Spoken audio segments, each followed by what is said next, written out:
Hola, hola, bienvenidos a Tesis. Hola, Richard. ¿Cómo estás, Verónica? ¿Bien? Bien, hoy vamos a hablar de veganismo y vegetarianismo. Vamos a ver qué diferencia hay y si realmente es tan buena esa dieta como dicen. Vamos a hablar también de asma y alergia, ¿sí? Esa combinación A, ¿sí? Bebé y A. Exactamente. ¿Arrancamos? Bueno, arrancamos.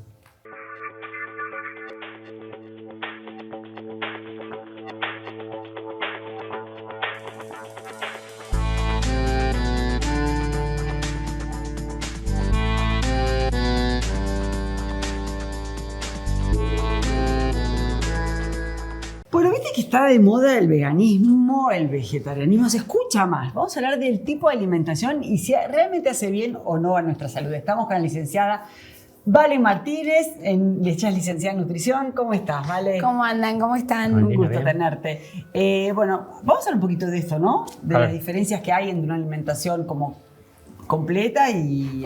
Sí, dentro del vegetarianismo también, vegana, vegetariana o lacto. Bueno, sí es verdad, como dijiste, que en este último tiempo se empezó a hablar más del tema vegetarianismo, pero ¿qué es, no? Puntualmente. La palabra vegetarianismo es súper amplia y hay muchas formas de llevar a cabo este tipo de alimentación. Tenemos quienes son ovolactos vegetarianos, o sea que consumen huevos, leches, después quienes consumen leche pero no huevo, o al revés, huevo pero no leche. Pero por otro lado tenemos los veganos, que son los vegetarianos estrictos, que no consumen ningún producto de origen animal, pero ni siquiera lo consumen, es más una filosofía de vida muchas veces. Nada de cuero en sus ropas, no lana, no consumo de miel en cuanto a alimentos, ni ningún producto que en el proceso genere algún daño a algún animal. Eso por un lado, y después tenemos la alimentación a base de plantas que a veces puede estar dentro de una alimentación vegana, vegetariana o no, que esta es la que más beneficios trae para la salud. El vegetarianismo, si está bien planificado por un grupo de nutricionistas expertos en el tema médico, clínico y demás, es una alimentación completa, tiene un montón de beneficios. Sí, no tiene deficiencias.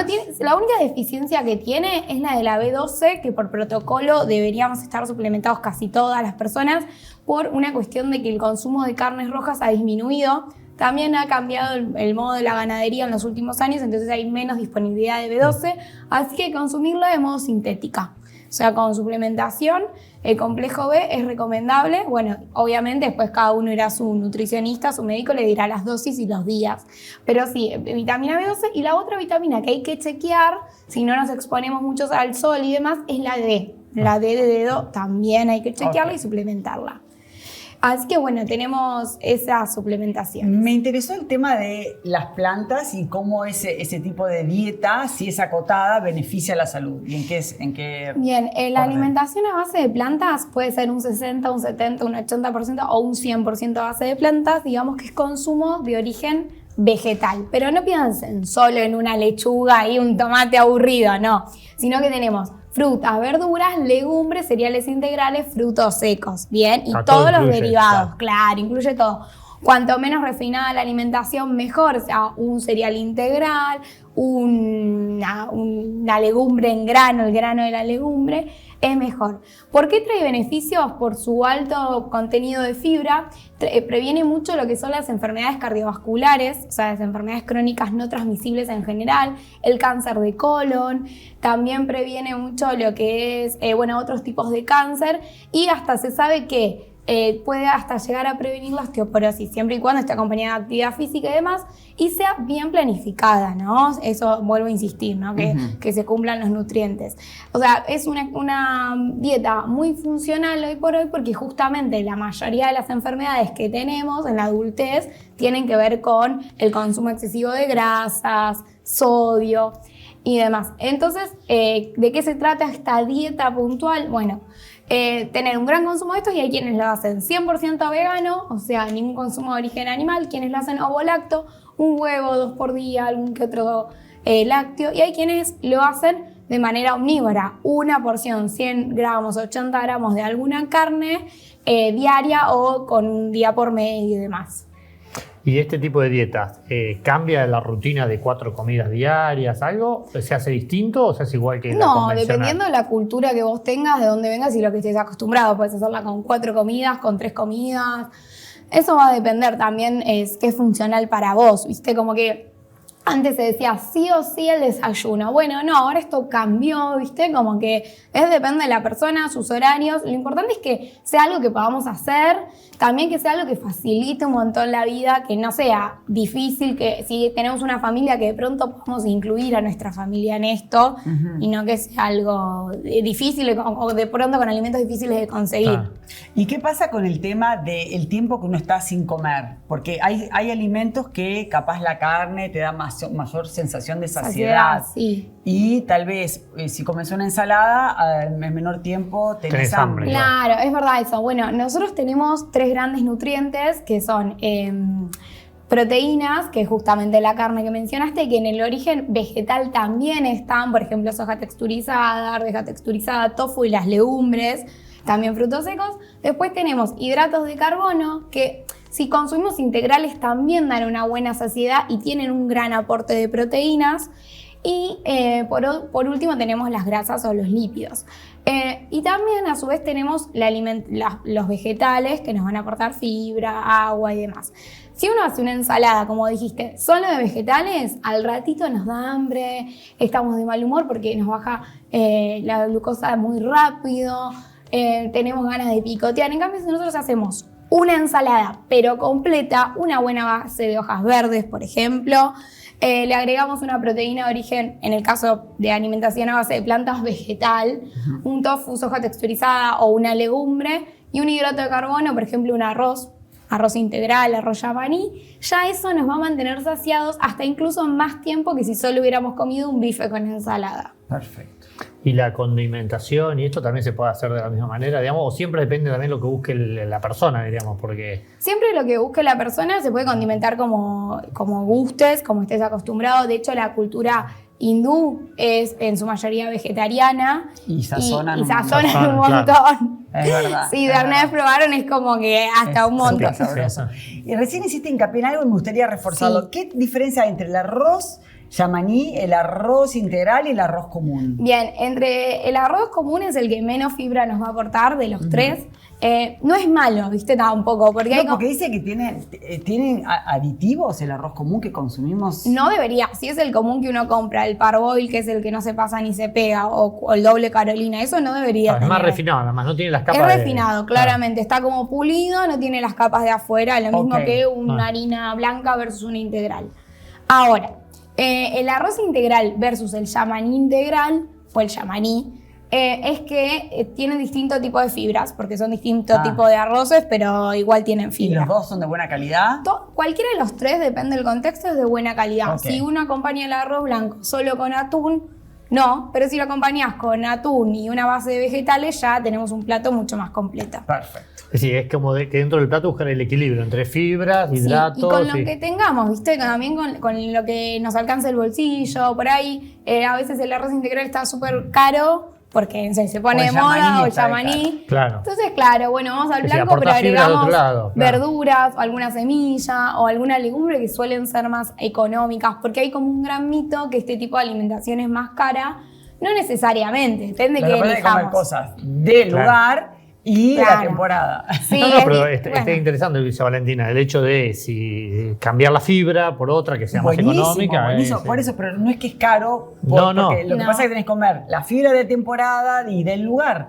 Porque Sí, si uno quiere comer cosas de afuera, es Sí, caro. para que sea Claro. fresco también tenés que ir bastante seguido al supermercado también a comprar Sí, esta, o al la supermercado, verdulería. a la verdulería, Como depende decías, también la zona. Como que más, tenés que ir más habitualmente. Va habitualmente, hay que ver la zona y siempre 2x3 hay alguna oferta, o incluso en el supermercado una oferta de algún vegetal congelado. Total, eso dura, lo tenemos en el freezer. Siempre tenemos que tener en la heladera algún vegetal, en el freezer algún vegetal Eso como es para bueno. elegir. También. Freezer. Sí, sí. ¿Viste? Uno Sí. tiene que Incorporarlo. Por Avance, eso ¿no? no hay diferencia entre No, comerlo a ver, frisado. pierde un poco de algunas vitaminas, pero con un poquito de jugo de limón ya está, ya las recuperamos. Así que anímense a los vegetales congelados, porque además... Yo por ahí- congelo todo, tengo menos. Sí, y además el tiempo, viste, es como que no hay Sí, tiempo. sí. Bueno, congelemos. Hay muchos emprendimientos que te llevan los vegetales congelados a casa y no son tan caros, entonces hay que buscar la alternativa. Perfecto. Bueno, Bueno. muchas No, gracias. gracias a ustedes, nos Bueno.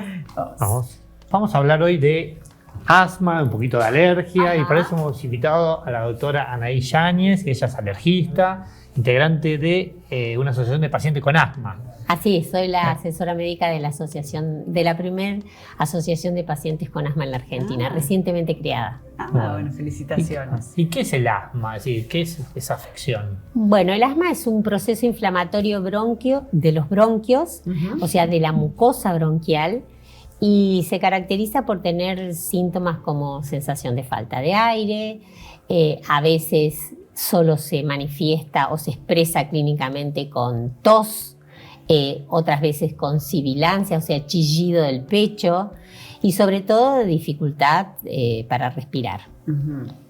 ¿Y esto se hereda, se nace, se desarrolla, está latente, se gatilla con algo? Un poquito de todo. Siempre está la carga genética. Hoy sabemos que casi el 80% de las asmas son de origen alérgico y la alergia se hereda. Y obviamente esta predisposición genética se puede expresar en cualquier época de la vida. Hay asmas que empiezan en la primera infancia, otras que empiezan en edades más adultas. Hay hábitos, como el hábito de fumar, que muchas veces actúa como desencadenante. Y entonces hay pacientes que en edad adulta recién expresan clínicamente el asma con estos síntomas que acabo de decir. Otras veces hay otros desencadenantes, el control del medio ambiente, el cambio climático, algunas cuestiones metabólicas, en el caso ¿Situación traumática? Situación traumática, en el caso de las mujeres a veces la menopausia, es como el gatillo disparador de que eso que estaba escondidito se exprese clínicamente y aparezcan estos síntomas que acabo de decir. Estos pacientes, digamos, ¿hay medicación como para prevenirle estos síntomas? Es decir, anticiparse al ataque de asma sería, o se trata cuando ya le dio los síntomas. En realidad, siempre en la medicina prevención es lo ideal, ¿sí? Muchas veces estos pacientes tienen otros síntomas de alergia como rinitis, o sea, estornudos, agüita de la nariz, congestión nasal, o conjuntivitis alérgica o dermatitis atópica, es decir, tienen otras enfermedades alérgicas y uno entonces puede hacer prevención de la alergia en particular. Hay otros pacientes que, yo no dije que el total de las asmas eran de origen alérgico, pero en el otro caso siempre el antecedente familiar o la expresión de síntomas leves, es difícil que el asma empiece con crisis de exacerbaciones muy graves. Entonces, lo que sí es cierto que ante síntomas compatibles que uno piensa que es asma, es decir, esto, sensación de falta de aire, tos, chillido de pecho, a veces, muchas veces hay actividades que uno hace frecuentemente que el paciente dice me canso, ¿sí? Bueno, subo una escalera y me canso. Exactamente. Bueno, en ese caso, la consulta precoz a su médico clínico o a su pediatra o a su médico de cabecera, que puede ser un alergólogo o un neumonólogo, es lo ideal, ¿sí? Perfecto. Y hay medicación preventiva y hay medicación para el tratamiento. El tratamiento del asma es un tratamiento crónico. ¿Por qué? Porque es un proceso inflamatorio crónico de las mucosas. Y este es un dato muy interesante a tener en cuenta. Los pacientes cuando se sienten bien abandonan la medicación. Y este abandono, que en realidad esta cronicidad de la medicación tiene que estar siempre controlado por su médico que le trata el asma. Es posible que en algún momento de su vida o en el transcurso del asma tenga que dejar medicación o tenga que bajar la dosis de la medicación, pero siempre con el control del médico. Por eso es muy importante. ¿Por qué? Porque hacer un tratamiento crónico evita exacerbaciones. Y las exacerbaciones son aumento del uso de medicación, aumento de recursos sanitarios, aumento de sintomatología posterior a la exacerbación y sobre todo las exacerbaciones se tratan con corticoides orales. Es un estrés para el cuerpo también. Ahí está. El estrés, la pérdida de ir a trabajar, bueno, toda la connotación social que envuelve a una exacerbación. ¿Y esto le agarra tanto a hombres como a mujeres o tiene más prevalencia en alguno de los dos? En realidad, en los últimos años se ha visto que el aumento de prevalencia en las mujeres es mayor que hace otros años, pero afecta a ambos sexos. Okay. ¿Y se puede curar en algún momento? Bueno, eso es un gran interrogante que hoy está planteado dentro de innovación y desarrollo de estas patologías, si realmente no se va a curar porque es una impronta genética que tenemos, pero sí llegar a la remisión del asma, ¿sí? Es decir, a la remisión de los síntomas clínicos. Lo han conseguido en otras especialidades con otras patologías crónicas, pero en el asma estamos comenzando a trabajar en eso. Así que la pregunta es excelente. Hay remisiones espontáneas, ¿sí? Eso ya lo sabemos. En los niños. Muchos niños en la primera infancia tienen asma, que por ahí puede comenzar a los 6 años o antes, y después cuando llegan a la edad adulta pasan periodos larguísimos asintomáticos y eso es remisión. ¿Es cura? No lo sabemos todavía, ¿sí? Porque a veces mucha parte de estos niños en la edad adulta vuelven a hacer síntomas. Bueno, esto es lo nuevo y lo que estamos trabajando para poder instalar la palabra remisión clínica en el asma. ¿Y hay algún protocolo que uno pueda hacer mientras sabe que es paciente crónico de asma para decir, bueno, voy a ver si voy a disminuir mi dosis, algo que la persona pueda hacer?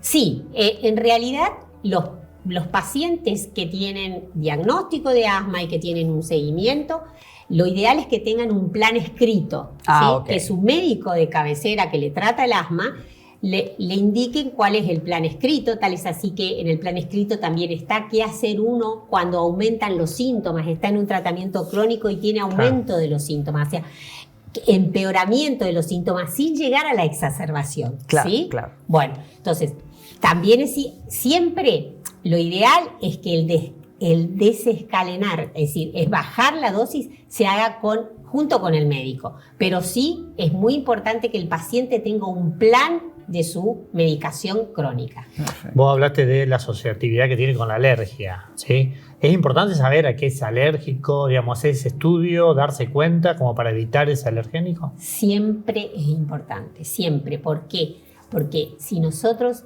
conocemos cuáles son los desencadenantes, ¿sí? Supongamos que haya un paciente que tenga síntomas cuando comienza la primavera, ¿sí? Y empiezan a polinizar los árboles, el plátano en la ciudad de Buenos Aires o las gramíneas.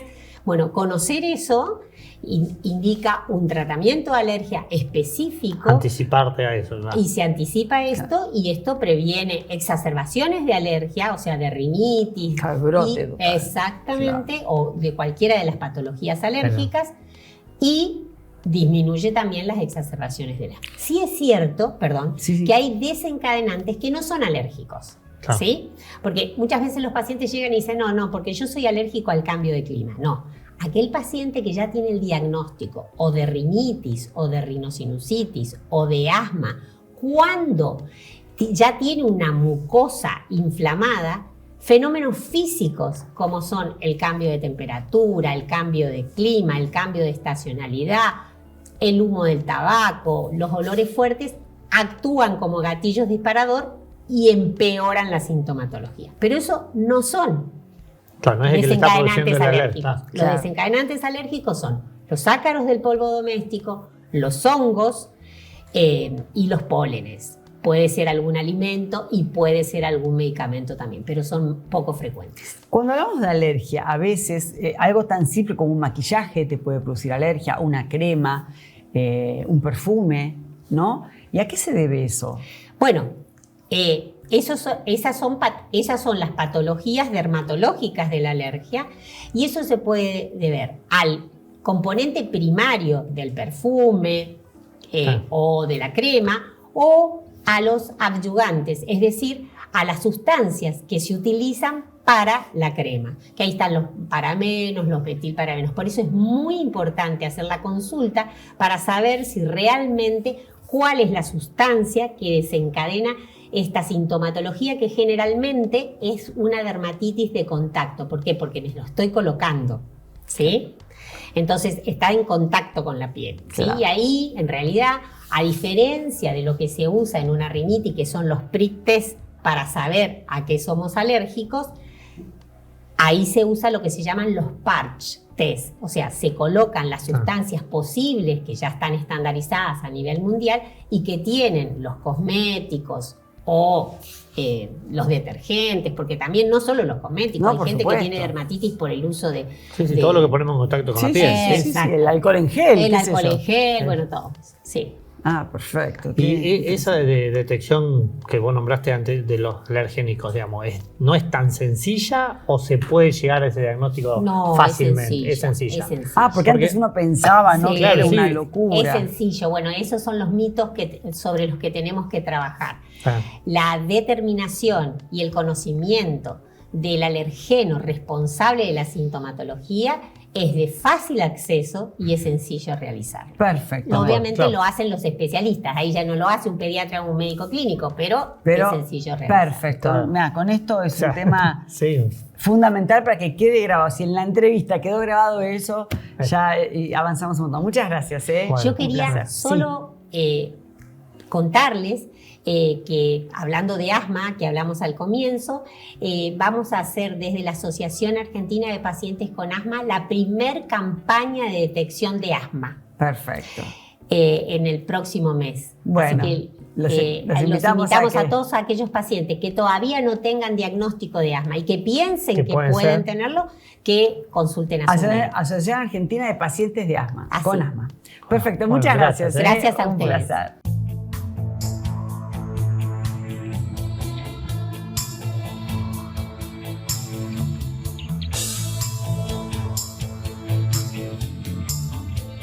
Simmons, descansa en primera clase. Bueno, estamos con Marlene Gómez, nutricionista. ¿Cómo estás, Marlene? Hola Ricardo, ¿cómo andás? Bueno, hoy vamos a hablar de los alimentos libres de gluten y para pacientes celíacos. Así es, enfermedad celíaca y cuáles son esos alimentos que se debe consumir y cuáles evitar. claro, evitar. Exacto. Bueno, para arrancar, la enfermedad celíaca es una condición autoinmune. ¿Qué quiere decir? Que nuestro sistema inmune reacciona de manera exagerada frente a los alimentos que tienen gluten. ¿Qué sería el gluten? Bueno, el gluten, nosotros cuando mezclamos harina, agua y amasado, esto como un elástico chicloso sería el gluten. Bueno, las personas que tienen enfermedad celíaca tienen en el intestino vellosidades y esas vellosidades están aplanadas. Por lo tanto, no cumple la función de absorber sus nutrientes y genera síntomas como diarrea, estreñimiento, caída del cabello, debilidad en las uñas. Son bastante variados los síntomas, por eso a veces también es Sí, se difícil. confunden a veces, sí. Tal cual, es difícil diagnosticarlo, entonces puede estar un tiempo hasta que se diagnostica. ¿Cuáles son los alimentos? Vamos a lo más importante. Bueno, no debe tener trigo, avena, cebada, centeno. Entonces lo van a identificar con este loguito. Todos los productos que tengan este logo quiere decir que lo puede Pueden consumir consumir. porque no lo tiene. Por acá podemos mostrar, acá hay unos fideos con el loguito. Entonces esto es que está libre de gluten. Hoy por hoy hay bastante variedad. Antes, hace algunos años atrás, era difícil armar un plan alimentario porque era Sí, una bueno, o dos o en harinas los restaurantes no premezcla. había tampoco carta para celíacos. Tal cual, y hoy demás. hasta en los catering tienen bastante variedad y eso está bueno. Hay también galletas de arroz, bueno, legumbres también puede consumir, frutos secos, que son alimentos que no lo contienen. Ahora bien, ¿la avena contiene gluten o no? ¿Por qué está incluida? La avena no tiene gluten, pero sí, al ser cultivada cerca de con otros cereales o en la molienda, entonces puede contener contaminación cruzada. Por lo tanto, eso también sería un riesgo, por eso es que se lo incluye a los alimentos que no los debe consumir. Ahora bien, lo que también tiene que evitar es, por ejemplo, cuando va a la carnicería, muchas veces cuando cortan la carne, cortaron antes chorizo o morcilla, eso también puede tener algún agregado de almidón. Sí, los contaminantes de... Y ahí genera contaminación. Por ejemplo, lo que sería fiambres, jamón o paleta, muchas veces también los que son más que nada los más económicos tienen agregado de almidón. Y eso, bueno, también es perjudicial. ¿Y eso está declarado en las etiquetas? No, No. entonces eso es preferible que lo evite. Ah. Aparte no tiene cómo identificarlo tampoco. Lo mismo pasa con el tema de los cuchillos, los platos. O sea, si cortaste pan, no utilizar para cortar los alimentos que vaya a consumir Claro. la persona celíaca. Después, en cuanto a frutas, verduras, puede consumirlo libremente, eso no hay problema. Tema, pastas, cereales, ya saben, con el loguito, siempre elegirlos que tengan el loguito en los productos. Polenta, por lo que veo, sí. Harina de maíz se puede. Sí, polenta sí se Pero no puede. está O dentro sea, de esos todo lo que cereales. sea derivado del trigo, no, o cebada centeno. También, por ejemplo, viene trigo sarraceno, que eso se llama trigo sarraceno, pero en realidad no contiene. Entonces eso sí lo puede consumir. Que es confuso el nombre, pero... Sí, también en los medicamentos, también en los excipientes, a veces hay almidón, Exacto. hay algunas cuestiones que tampoco pueden consumir, por eso también es importante asesorarse de qué medicamentos se pueden utilizar de la ¿Y droga cuáles? que están por usar y cuáles Sí, no. tal cual. Sí, el Sí. almidón es muy utilizado, no solo en la industria, sino también, que es verdad, en tema medicamentos. Entonces ahí también es importante chequear el logo o siempre consultar a su médico, a su nutri, para ver si lo puede o no consumir. Bueno, clarísimo, Marlene, muchas gracias. Y bueno, Ustedes. No hay nada más lindo que ver a tus hijos felices. Por eso yo elijo fideos Marolio, que le dan sabor y frescura a las alegrías de todos los días.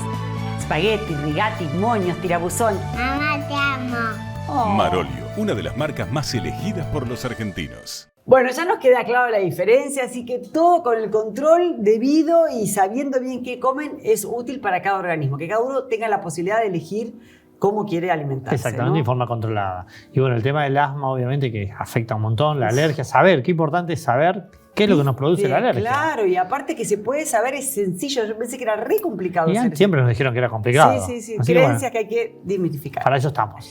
Bueno, gracias, Richard. Gracias a vos. Nos vemos a la próxima. Dale, la próxima. Gracias.